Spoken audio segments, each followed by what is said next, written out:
La peur de voir les morts surgir de leur tombe ne date pas vraiment d'hier. Et celle de croiser des vampires est encore plus forte. D'autant plus que, selon la légende, ces créatures ne sévissent que pendant la nuit. Venez avec moi, si vous en avez le courage.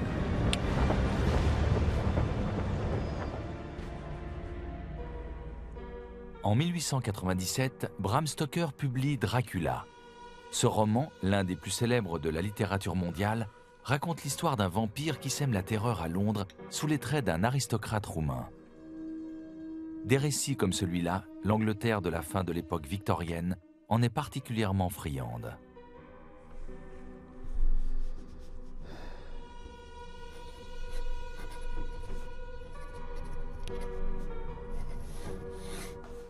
C'est dans ce monde, où l'homme pense pouvoir tout maîtriser, que Bram Stoker lâche son vampire. Nous allons tenter de lever le voile sur Dracula. Grâce à des indices précieux, la piste commence sur le lieu de naissance de Vlad, une ville fortifiée blottie au cœur de la Transylvanie, Sighisoara. Un certain nombre d'indices ont été relevés dans l'une de ses plus vieilles demeures. C'est dans cette maison, en 1431, que le prince Vlad Dracula serait né. Cet édifice a considérablement évolué depuis le XVe siècle. À l'époque, elle devait être construite de plain pied. La partie supérieure a été rajoutée au cours du XVIIe siècle. Elle ne ressemble plus à celle qui a vu naître Vlad. Voici à quoi aurait pu ressembler le lieu de naissance de Dracula.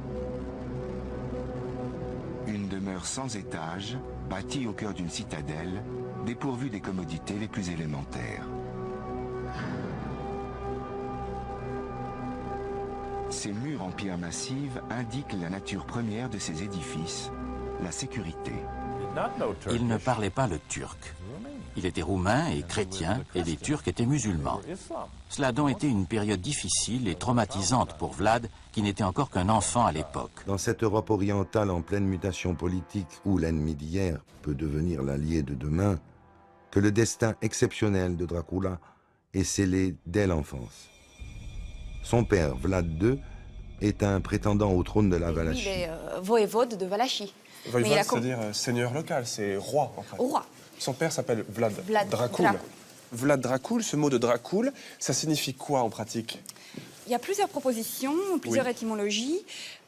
Une serait une appellation tout simplement des habitants de la ville, de la ville ou de la région de Valachie, qui porterait le nom de Dragulești ou Dragul. D'accord, donc simplement une appellation locale, comme on dirait le parisien ou le marseillais. Oui, on peut dire comme ça. D'accord. Une deuxième, ça serait une synonymie entre le nom de Dracul qui signifie le diable. C'est pas particulièrement agréable, ce type d'appellation. Lui vient du fait qu'il est mauvais.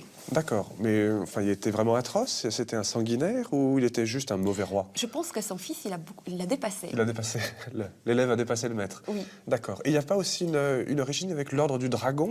Oui. Son père, il était membre de l'ordre du dragon, tout simplement. Donc un ordre chevaleresque chargé de tuer des Turcs en pratique. Oui. C'est donc ici, à Sighisoara, que naît Vlad Dracula. Son père, Vlad II, faisait partie de l'ordre du dragon.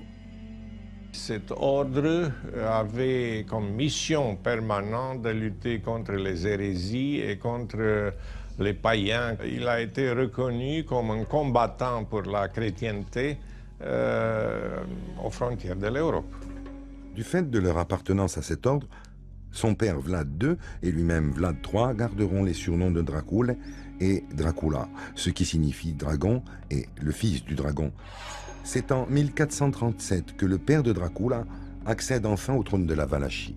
On ne sait pas grand-chose sur l'enfance de Vlad. Il a grandi à la cour princière valaque. On peut dire que sa naissance en Transylvanie était vraisemblablement à Sighisoara, alors que son père est en exil, sont déjà des signes d'une destinée passée une grande partie en exil ou bien à combattre d'autres princes pour se maintenir ou obtenir le trône de son pays.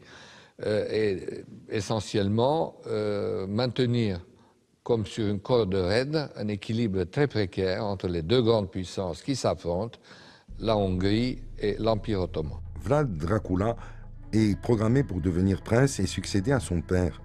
Mais en 1442, alors que Vlad Dracula n'a que 12 ans, sa vie prend déjà un tournant décisif. C'est certain que dans une société guerrière et méritocratique comme était celle des Ottomans, où c'était surtout le mérite des armes qui faisait la situation et les hommes, les pratiques sexuelles jouaient un rôle important, je répète, société d'hommes vivant entre eux, donc l'homosexualité était très répandue, et surtout la pédophilie, mais c'était considéré tout à fait naturel.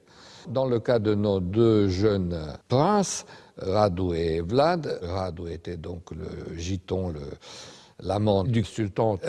Et quant à Vlad, justement, j'avais dans le temps réfléchi à une possible réaction de sa part, qui était justement l'empalement, qui était comme une sorte de réponse à des supplices ou des sévices qui lui avaient été infligés dans sa petite jeunesse, enfance, lorsqu'il était otage chez les Turcs ottomans.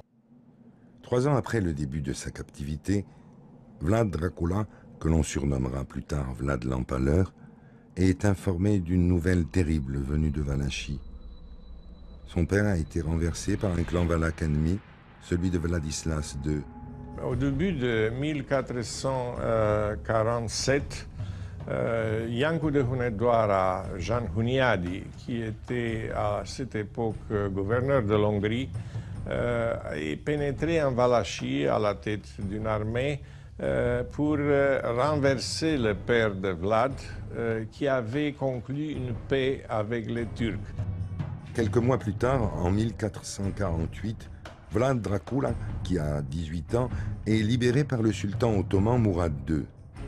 Ils ont passé un pacte. Les Ottomans offrent à Dracula des moyens militaires et financiers pour s'installer sur le trône de Valachie. En échange, Dracula s'engage à y mener une politique pro-ottomane. C'est un Vlad Dracula plein de haine et de rage qui marche sur la capitale de la Valachie. Răzbunarea tatălui meu și a fratelui mai mare era singura mea obsesie. Mais il mettra près de 8 ans à obtenir cette vengeance. Dans un premier temps, il trouve un trône laissé vacant. Vladislas est parti guerroyer au Kosovo contre les Ottomans. Dracula se fait sacrer immédiatement prince de Valachie et à peine 2 mois plus tard, Vladislas le chasse dès son retour du Kosovo avec des troupes puissantes et en supériorité numérique. Vlad Dracula est contraint à la fuite. Il doit s'exiler en Moldavie. Elle vient en août 1456. Dracula a 25 ans. Il rassemble ses hommes, traverse les Carpates et surgit en Valachie. Les Valaques l'accueillent en héros. C'est ainsi que la jeunesse de Vlad Dracula s'achève. Elle l'aura inscrit dans une destinée tout à la fois héroïque et tragique. Son père a été décapité, son frère aîné enterré vivant, son frère Radu est devenu un des mignons du sultan ottoman Mourad. À 25 ans, c'est un homme rompu aux épreuves et au combat que Vlad Dracula monte sur le trône de la Valachie. Il va profondément bouleverser la destinée de son pays, en tyran, en stratège et en chef de guerre.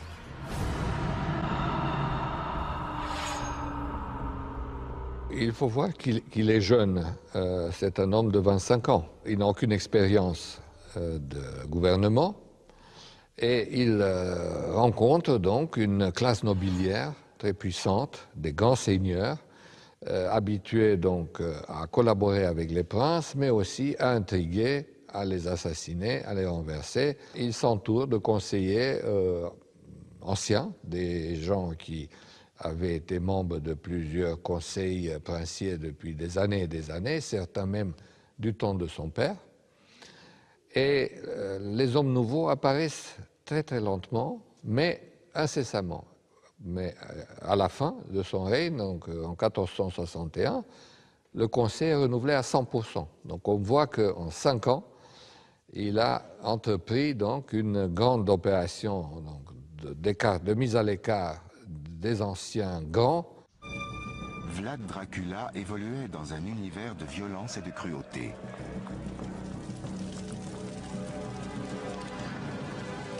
Même les despotes les plus sadiques le considéraient comme un barbare.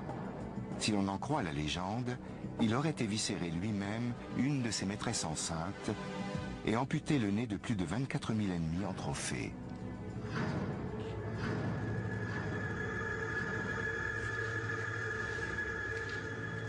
Les dirigeants les plus sadiques et les plus tordus considéraient Vlad III comme un fou furieux.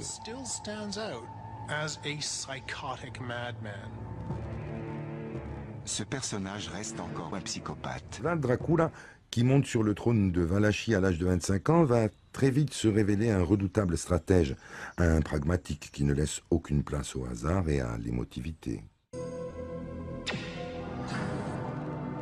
Il y commettra les pires atrocités dès les premières heures de son règne. À son arrivée, sa propre vie est menacée à tout instant. On peut dire qu'en tant que prince de son pays, il se préoccupe du bien-être de ses sujets et de ses finances. C'est pourquoi il encourage les marchands, il les protège. Par la Valachie passait une des grandes routes de commerce intercontinentale qui, venant de Chine par la Perse, traversait la mer Noire, Istanbul, et de Constantinople, remontant par les Balkans, arrivait en Allemagne du Sud. Il ne pouvait pas être sûr à agir à l'avenir sans mettre un peu d'ordre dans le pays. Du point de vue commercial, du point de vue de la justice. L'autre grande obsession de Dracula, dès sa prise de pouvoir, c'est de faire régner l'ordre, voire la terreur. La plus petite infraction, comme le mensonge, mais aussi le crime, sont punis de mort. Dracula craint d'être empoisonné. Il fait goûter tout ce qu'il avale à un serviteur. La Valachie est depuis longtemps dominée par les boïards. Le nouveau prince sait que ces derniers sont prêts à tout pour reprendre le pouvoir. Il doit prendre des mesures. Depuis des générations, les Valaques se rangeaient systématiquement dans le camp des plus forts. Pour asseoir son règne, Vlad devait éliminer les boïards. De plus, Dracula nourrit une rancœur personnelle envers cette communauté. Son père avait été assassiné par des boïards. Depuis ce jour, il guettait l'occasion d'assouvir sa soif de vengeance. Cette occasion s'est présentée. Avant de se débarrasser de ses ennemis, Vlad III a besoin de protection. On retrouve encore de nos jours des indices de l'immense chantier qu'il a lancé il y a plus de 5 siècles. Son plan était de se forger une image de souverain, de donner une impression de puissance, de contrôle. Il voulait apparaître comme un chef incontesté, le voyevode de Valachie. La construction du palais de Tirgovishte a été entamée par le grand-père de Dracula. Au temps du règne de son père, des douves de 20 mètres de large ont été ajoutées. Mais Dracula va aller encore plus loin en se lançant dans un chantier pharaonique. Il reconstruit entièrement le grand hall, le nouveau couvrant une surface de 1000 mètres carrés. Quant au nouveau donjon, il offre au souverain une vue panoramique sur ses terres. Le dimanche de Pâques 1457, Dracula commet l'un de ses actes les plus atroces. Il invite les boïards à un repas dans le grand hall. C'est un piège. Vlad leur demande de but en blanc combien de souverains ils ont connus en 50 ans. La plupart de ces 500 convives l'ignoraient. Les boïards eux-mêmes avaient renversé à de maintes reprises par les armes le pouvoir en Valachie. C'était exactement ce que Dracula voulait entendre. Il voulait que les boïards admettent avoir pris le contrôle de la région de façon illégitime. La légende raconte qu'il les aurait tous empalés.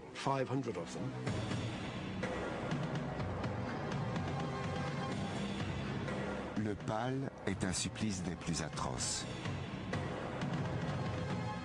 La façon la plus courante d'empaler un ennemi était d'introduire la partie pointue dans son abdomen ou dans son dos, de le redresser et de le laisser mourir, ce qui survenait généralement assez vite. L'autre façon consistait cette fois à graisser l'autre bout, la partie ronde, et à l'introduire dans le rectum de l'ennemi, de le redresser les jambes ballantes de chaque côté et de laisser le pal se frayer son chemin à travers ses entrailles. Cette fois, le supplicié pouvait mettre plusieurs heures, voire quelques jours, à mourir dans d'atroces souffrances. Tirgoviste est alors entouré de boyards empalés, agonisants. Mais Dracula ne les tue pas tous. À certains, il réserve un sort plus productif, mais tout aussi fatal. C'est ici, au sommet d'une montagne à la frontière de la Transylvanie, qu'il les forcera à construire la forteresse qui deviendra son véritable château. Ce lieu lui servira de sanctuaire tout au long de sa campagne de terreur.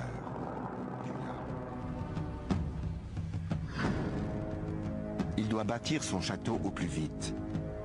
Il décide donc d'oublier les techniques conventionnelles et d'utiliser des esclaves.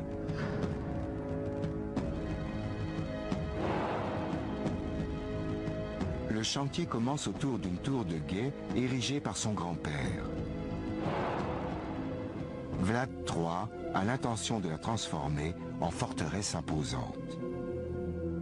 Il veut que le château occupe entièrement le sommet du mont Poenari. Après une marche forcée jusqu'à Poenari, ils ont dû travailler jusqu'à la mort. Si on en croit la légende, ces hommes et ces femmes travaillaient si dur que leurs vêtements tombaient en lambeaux et qu'ils finissaient nus. Il ne s'arrête pas là. En plein hiver, avec ses troupes de plusieurs dizaines de milliers d'hommes, il traverse le Danube gelé et effectue un raid dévastateur sur plus de 800 km. Dracula rend compte de cette campagne dans une lettre à Mathias Corvin.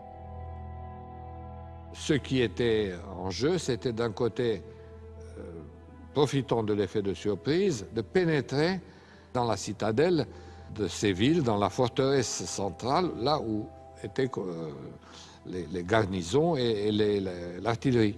Et ça lui a réussi. L'unité de son peuple, la dévotion, mais aussi la crainte qu'il inspire à ses hommes d'armes, telles sont les clés de voûte de son incroyable résistance face à l'imposante puissance ottomane. Très vite, les peuples voisins, saxons en tête, commencent à s'inquiéter de la montée de ce jeune prince. Il est aussi contesté que craint. Mais Dracula va bénéficier d'un allié de poids, un jeune homme d'à peine 15 ans, Mathias Corvin, qui vient tout juste d'être sacré roi de Hongrie. Mathias Corvin sau Mathias I este fără niciun fel de îndoială cel mai mare rege pe care l-a avut Ungaria medievală. Il est considéré un roi national, Mathias Corvin. Il est soutenu par la noblesse de Transylvanie et de Hongrie, la noblesse en général moyenne et petite. L'époque est au grand bouleversement politique. Mais les nobles se rangent plutôt du côté de Radu, le frère de Vlad. Dracula perd ainsi sa couronne et on l'emprisonne. Même en prison, Vlad n'abandonne pas ses mauvaises habitudes. Mais il n'y a évidemment personne à empaler en prison. Il s'amuse donc à capturer des souris, à les torturer et à les empaler. Il soudoie même ses geôliers pour qu'ils lui apportent des oiseaux vivants achetés au marché. Vlad s'amuse alors à les déplumer pour ensuite les voir courir, désorientés, dans sa cellule. Puis, lorsque les oiseaux sont fatigués, il les empale sur de petits pieux. Il avait littéralement une sorte d'obsession pour l'empalement.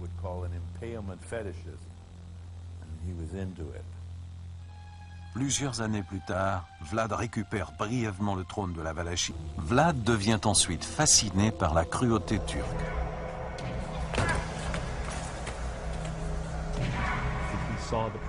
Il considérait que le but suprême de son existence était la protection du christianisme dans sa région.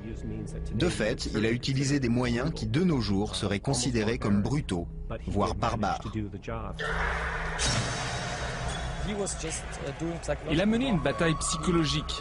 Il a établi une méthode qui consistait à déshonorer les soldats en les empalant. C'était la honte ultime, notamment chez les soldats musulmans.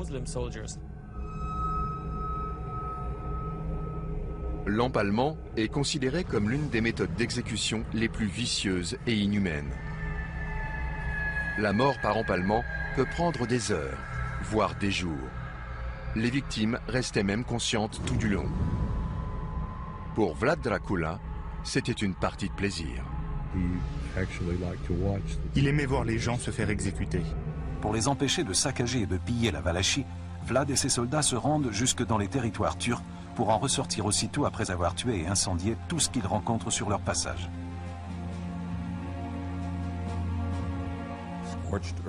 Sous plusieurs aspects, tous ces incendies constituaient une politique astucieuse. En détruisant les récoltes, les abris et les maisons, il obligeait l'armée turque à demeurer le ventre vide. À cette époque-là, la logistique militaire n'était pas ce qu'elle est aujourd'hui. Les soldats dépendaient des ressources de la terre pour vivre. Sans nourriture, il devenait impossible pour l'armée turque d'entreprendre une invasion du territoire roumain. Psychopathe ou pragmatique amoral, les procédés de Vlad Dracula n'en sont pas moins répugnants. Il tuait des gens de son propre peuple, de simples paysans roumains qui vivaient de ce côté du Danube pour une simple raison.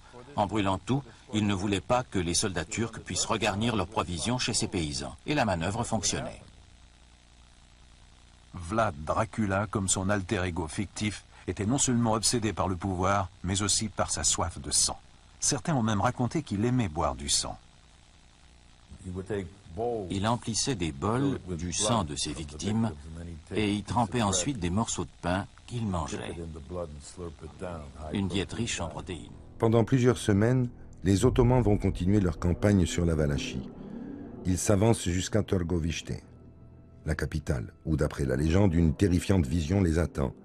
Les corps de milliers d'officiers turcs faits prisonniers par Dracula sont dressés sur des pales. La légende parle de 25 000 empalés. Cette scène fut surnommée la forêt des pales. Ils étaient empalés, tous les prisonniers capturés par Vlad l'Empaleur lors du raid sur le Danube de l'hiver précédent. Et on avait des enfants et des femmes qui étaient empalés, et même les oiseaux ont niché dans la cage thoracique des squelettes empalés. Ce tableau a beaucoup impressionné les soldats ottomans qui ont eu peur de ce qu'ils ont vu, et même le sultan, il a été profondément impressionné et il a décidé l'arrêt de la campagne et la retraite vers le Danube. On prétend même que le sultan a dit « Quel grand homme ! S'il avait régné sur un plus grand État, il aurait pu devenir le maître du monde. » La puissance militaire de la porte, parce que l'armée valaque a demeuré quand même invaincue sur le champ de bataille. Mais Mehmet II est un stratège d'une très grande habileté. Ce qu'il n'a pas réussi à obtenir sur le plan militaire, il va le gagner sur le terrain politique. Oui, à 32 ans, Dracula est toujours maître chez lui, mais plus pour très longtemps.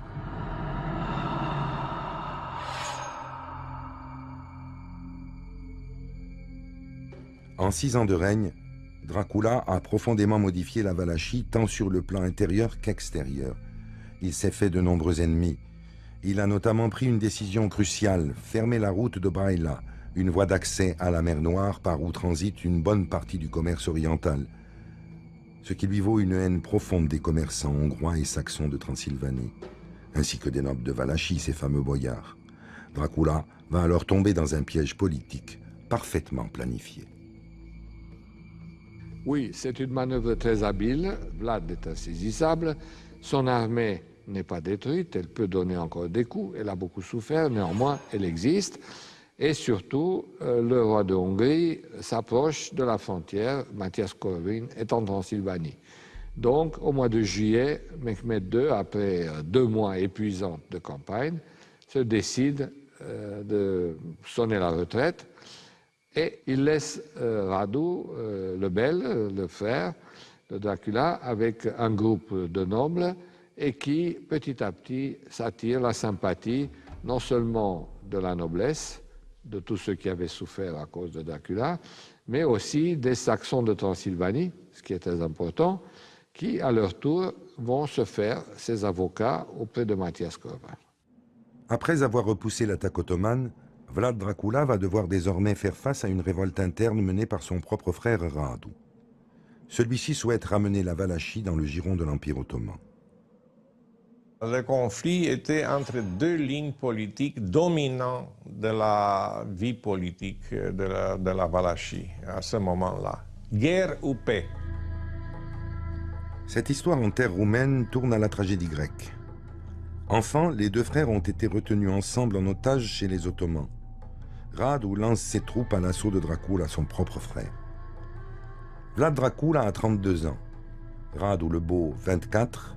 La guerre fratricide commence. Elle trouve son apogée sur la forteresse de Poenari.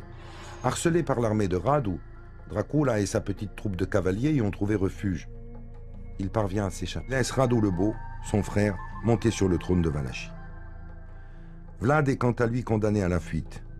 En 1462, poursuivi par l'armée ottomane et les troupes de son frère, il se réfugie dans cette chapelle creusée dans la montagne à l'abri de l'ennemi.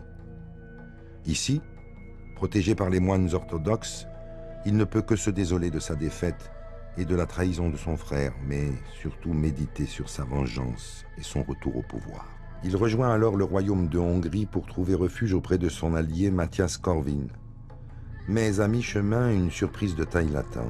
L'alliance avec Vlad n'a plus de valeur aux yeux de Corvin. Sans royaume et sans armée, l'impulsif chef de guerre valaque est désormais gênant pour son ancien allié. La détention de Dracula va durer 12 ans. Il est d'abord retenu prisonnier ici, dans le château de Hunedoara, puis il sera transféré en Hongrie, à Visegrad, et enfin à Bude, l'actuelle Budapest. Et ça marche si bien que toutes ces légendes et ces contre-vérités auront la vie dure. Pendant des siècles, Dracula sera présenté comme un fou diabolique et irresponsable. Après 12 ans d'emprisonnement, le roi de Hongrie, Matthias Corvin, lui rend non seulement sa liberté, mais mieux encore. Vlad Dracula est réinvesti dans ses charges de postulant au trône de Valachie et de chef de guerre contre les Ottomans. On lui fournit une armée, de l'argent, on l'envoie mener une campagne en Transylvanie. Pourquoi un tel revirement? La décision de le libérer, c'est sûr qu'elle a été prise par le roi d'Hongrie au moment où il s'engageait de nouveau dans un conflit avec l'Empire ottoman. Maintenant, on a oublié complètement l'accusation de trahison.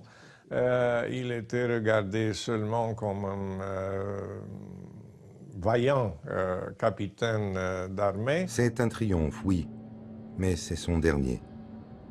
Tout auréolé de ses succès, Dracula n'imagine pas que ses jours sont comptés, car en réalité son armée est affaiblie.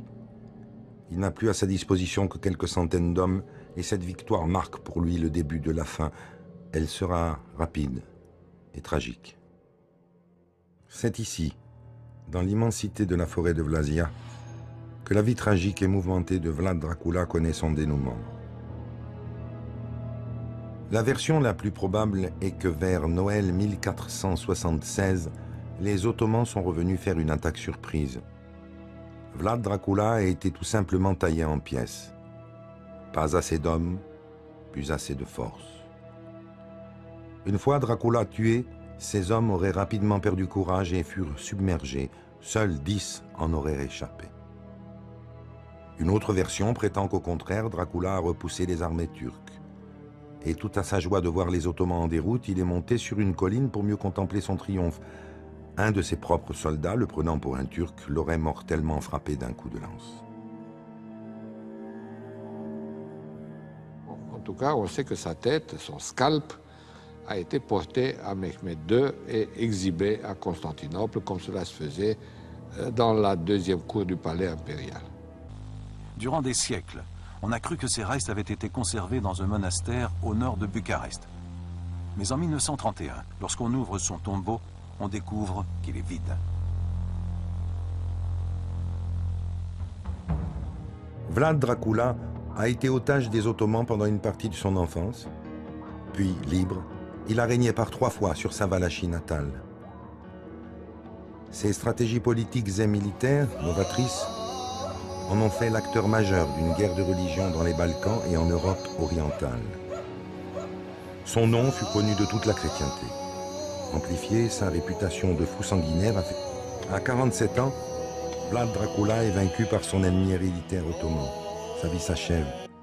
Ici commence son mythe. Voyons maintenant l'histoire d'un couple du Minnesota qui prétend habiter avec Vlad l'Empaleur depuis des années.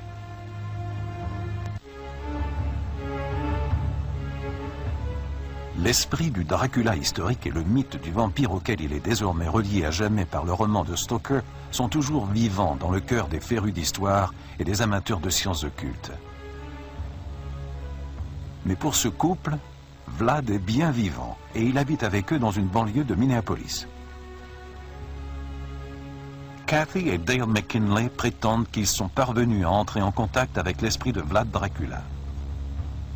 Kathy a grandi en étant fascinée par les sciences occultes, les films de monstres, et plus particulièrement par l'interprétation de Bela Lugosi du conte Dracula. À l'école secondaire, mon professeur s'amusait à m'appeler Morticia. Et depuis, j'ai toujours été perçue comme une sorte de fanatique de Dracula. Elle est douée de pouvoirs psychiques. Je pouvais sentir quand certains événements étaient sur le point de se produire. Je savais ce qui allait arriver. J'avais même parfois des visions et très souvent je savais quand quelqu'un allait mourir parce que je pouvais sentir des nausées soudaines sans aucune raison. Kathy ressent une connexion psychique immédiate avec Vlad l'Empaleur, le personnage historique, en voyant son portrait dans un quotidien.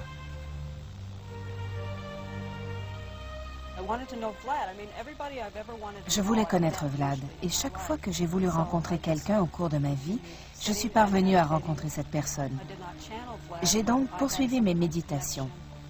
Je n'ai pas channelé Vlad, mais j'ai ressenti une sorte de connexion, et j'ai tout de suite su qu'il s'agissait de quelqu'un que je rencontrerai un jour, sur cette terre ou dans l'au-delà. J'ai clairement senti cette connexion. Kathy suit ensuite des cours de channeling, un procédé par lequel l'esprit d'une personne décédée parvient supposément à s'exprimer à travers une personne vivante. En 1986, Kathy rencontre Dale McKinley à un festival d'amateurs de Dark Shadow, une émission de télévision qui traite de vampirisme. Dale est un fanatique de l'émission, mais pas vraiment un adepte des histoires de vampires. À l'époque, il n'a jamais entendu parler de Vlad l'Empaleur. Mais il est rapidement fasciné par l'enthousiasme de Kathy et sa passion pour les sciences occultes.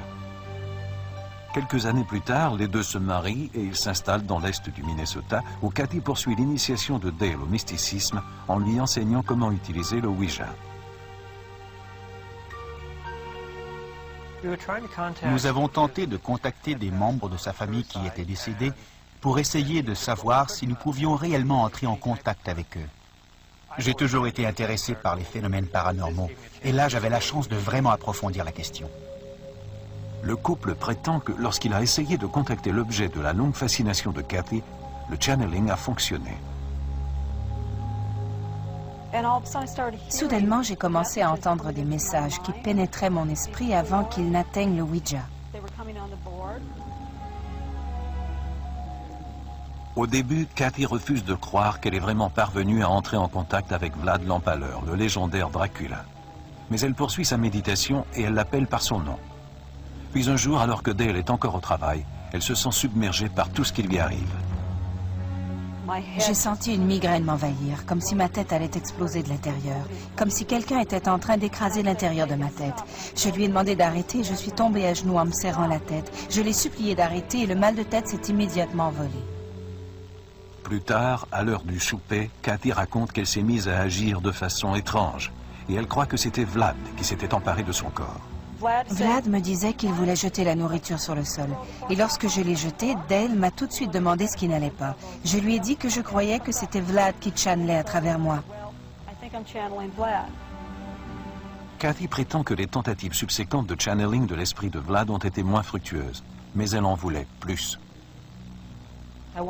Je voulais avoir un contact physique avec Vlad. Je l'avoue, j'avais toujours été un peu fanatique de Vlad Dracula et j'étais en amour avec lui depuis longtemps. J'avais donc très envie de ce contact. Kathy demande alors à Dale de contacter Vlad et elle lui explique comment faire. Il a fallu beaucoup de temps avant que l'esprit pénètre en Dale. Puis soudain, j'ai remarqué certains changements. Dale bougeait comme ceci. Et il a ensuite tendu les mains. J'ai alors appelé Vlad et il m'a répondu. Je lui ai demandé s'il était bien Vlad et il m'a dit que oui. Après un moment, je lui ai demandé d'ouvrir les yeux. Et il a lentement ouvert les yeux. Puis il a souri. Notre échange a été très bref. Finalement, après cela, je l'ai laissé partir.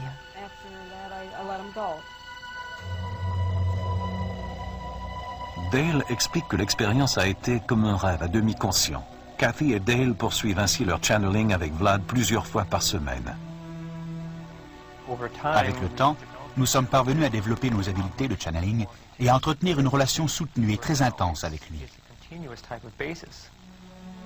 Même si, historiquement, Vlad a été un meurtrier sadique et féroce, Dale et Kathy disent que la mort atténue généralement la cruauté qui pouvait exister chez le sujet lorsqu'il était vivant.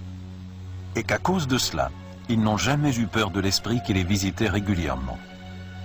Au cours d'une entrevue avec nos recherchistes, Dale va même jusqu'à emprunter la personnalité de Vlad l'Empaleur. Kathy et Dale prétendent que c'est grâce à l'esprit de l'ignoble dictateur romain qu'ils ont pu redécorer leur intérieur avec un flair médiéval aussi sûr.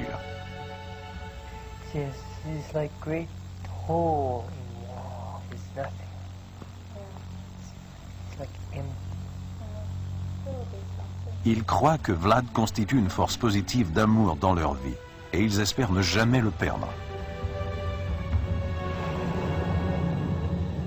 Existe-t-il une explication à l'étrange relation de Kathy et Dale avec Vlad Dracula, l'infâme dictateur de la Valachie, l'impitoyable empaleur? On est évidemment tenté de voir le channeling comme une simple supercherie.